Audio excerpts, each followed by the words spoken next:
Kita mulakan buletin awal ini dengan perkembangan nahas bas jatuh gaung di Genting Highland. Operasi menyelamat dan mengesan mangsa bas henti-henti terhumban ke dalam gaung dihentikan sekitar jam 9.30 malam pada Rabu. Seramai 37 disahkan maut. Dalam kemalangan di kilometer 3 Lebuhraya Karak menghala Kuala Lumpur, kira-kira jam 3 petang, 24 daripada mangsa yang terkorban dipercayai lelaki dan 13 lagi perempuan. Jumlah penumpang bas yang mula-mula dijangka hanya 49 orang juga meningkat kepada 53 apabila polis menemui 4 lagi mayat. Menurut sumber, bas itu terhumban ke dalam gaung sedalam 60 meter. Lebih daripada 400 anggota penyelamat dikejarkan ke tempat kejadian bagi menyelamatkan mangsa. Difahamkan seorang wanita menjadi mangsa pertama dikeluarkan dari lokasi kemalangan kira-kira pukul 3.30 petang. Kira-kira 30 ambulan ditugaskan untuk membawa mangsa ke hospital berhampiran. Kemalangan dipercayai berpunca daripada kegagalan pemandu bas untuk mengawal bas berkenaan sehingga merempuh penghadang jalan sebelum terjunam ke dalam gaung.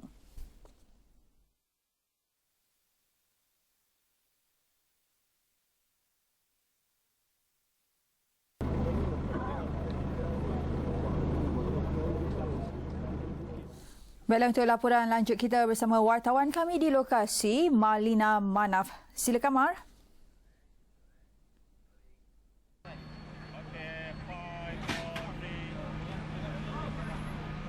Terima kasih rakan tugas di studio. Baiklah, sejak bermulanya operasi menyelamat mangsa nahas di kilometer 3.6 Jalan Genting bermula jam 2.30 petang tadi. Secara rasminya sekitar 9.30 petang, operasi mencari dan menyelamat telah pun ditamatkan secara dan diumumkan oleh Menteri Perumahan, Kerajaan Tempatan dan Kesihatan Bandar, Datuk Abdul Rahman Dahlan dalam satu sidang media singkat sebentar tadi.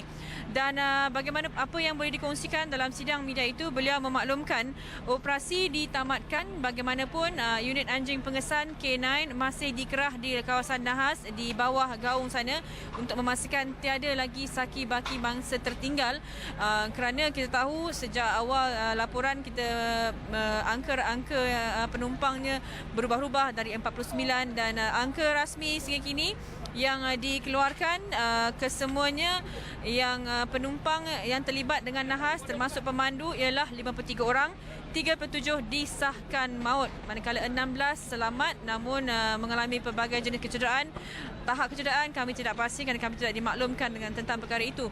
Apapun, Datuk Abdul Rahman juga mengesahkan majoriti penumpang ataupun mangsa nahas hari ini yang berlaku sekitar 2.25 petang, majoriti adalah warga tempatan kerana ini adalah bas persiaran yang kebanyakannya beroperasi antara Jalan Genting Kuala Lumpur membawa pelancong dan juga membawa pekerja-pekerja yang bertugas berkhidmat di sekitar Genting Highlands.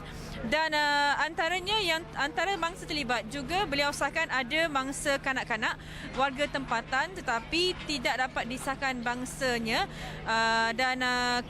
Beliau sebelum sidang akhbar Datuk Abdul Rahman Dahlan, kami juga sempat menghadiri sidang akhbar polis OCPD Bentong, ada OCPD Muhammad Mansur Muhammad Noor. Beliau maklumkan sehingga jam 8 tadi ada 3 mangsa dikenapasi, warga negara Cina seorang, warga negara Bangladesh seorang dan warga negara Thailand seorang.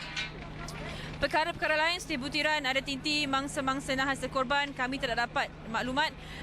Kami tahu sebahagian besar mangsa yang terselamat telah dihantar ke beberapa hospital sekitar kawasan nahas, antaranya Hospital Bentong, Hospital Kuala Kubu Baru, Hospital Kuala Lumpur, Hospital Selayang dan Hospital Sungai Buloh. Dan mungkin kita akan dapatkan dalam laporan-laporan seterusnya berhubung keadaan mangsa-mangsa yang cedera ini.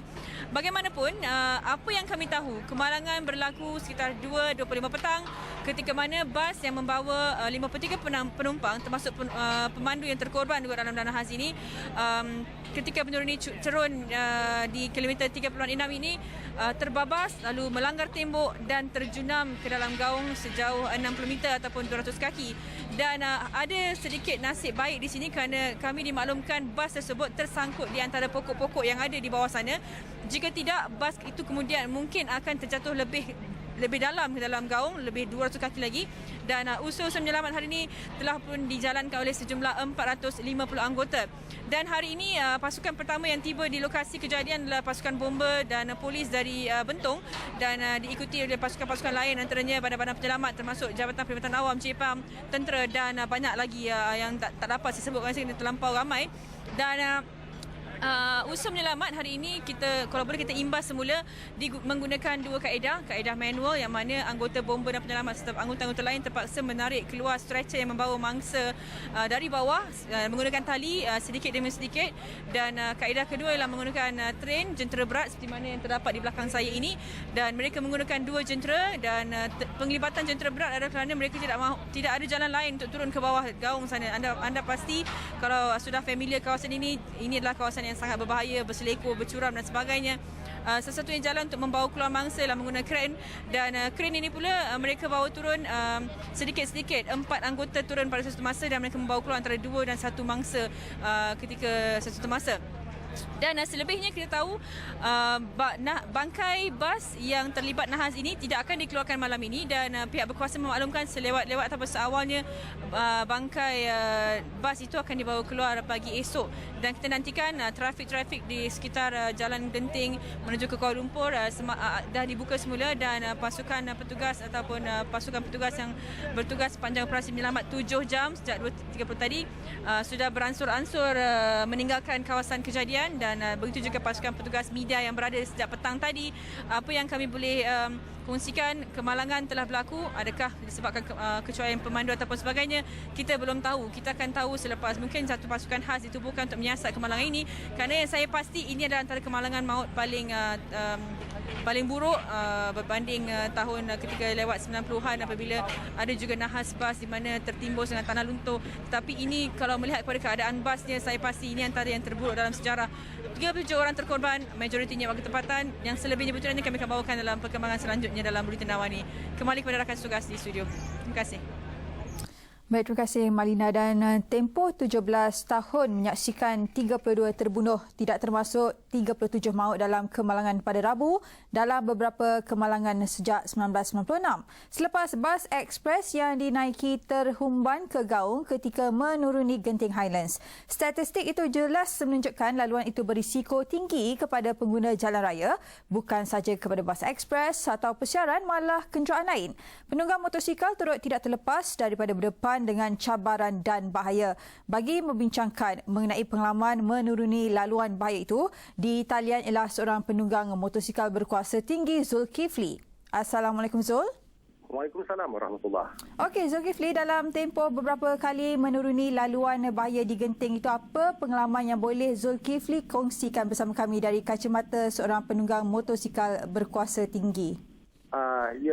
Sebagai seorang penunggang motosikal, kadang-kadang kecerunan jalan raya itu berterusan sebenarnya. Jadi tiadanya kawasan yang mendata. Jadi untuk kita mengawal kenderaan tu kadang-kadang tak dapat nak dibaca dengan selekor-selekor yang sememangnya sangat tajam dan terlampau curam sebenarnya. Jadi berdasarkan pengalaman menunggang motosikal berkuasa tinggilah di seluruh negara ini, adakah pada pendapat Zul laluan di Genting Highlands itu paling bahaya pernah ditempuhi? Pada pendapat saya, laluannya tidak terlampau berbahaya sebab mempunyai dua laluan untuk naik dan juga untuk turun, bermakna tiada isu untuk kenderaan bertembung. Cuma saya rasa laluan di Fraser Hill dan juga di Gunung Jerai adalah lebih berbahaya kerana lebih sempit sebab Genting Highlands punya jalan memang lebih lebar. Okey, baik. Terima kasih Zul kerana sudi berkongsi maklumat itu dengan kami. Yes, ma'am. Dan itu tadi Zulkifli, seorang penunggang motosikal berkuasa tinggi.